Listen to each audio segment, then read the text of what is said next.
Hours after the Jammu and Kashmir administration curtailed the Amarnath Yatra and directed tourists and pilgrims to leave the valley immediately, a delegation of Kashmir politicians met the governor to discuss the atmosphere of panic they say is shrouding the state. Governor साहब से हमने यही बात की कि जो इस वक्त बाहर के हालात हैं, जिस तरह लोग खौफजदा हो गए हैं,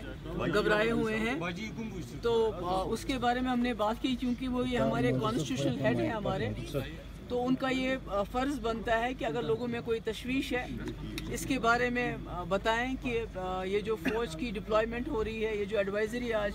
जारी होगी टूरिस्ट को और यात्रियों को वापस जाना चाहिए, बल्कि उनको गाड़ियों में भर भर के वापस भेजा जा रहा है। तो हमने बताया कि जम्मू कश्मीर जो है ये एक मुस्लिम मेजॉरिटी स्टेट, बहुत मुश्किल हालात में हिंदुस्तान से इसने हाथ मिलाया है और अपनी यूनिक आइडेंटिटी को मेंटेन करने के लिए। तो इस वक्त लोगों के दिलों में खदशात हैं कि कहीं हमारी यूनिक आइडेंटिटी के साथ कोई खिलवाड़ ना हो। तो गवर्नर साहब ने हमें ये एश्योरेंस दी कि वो दिल्ली में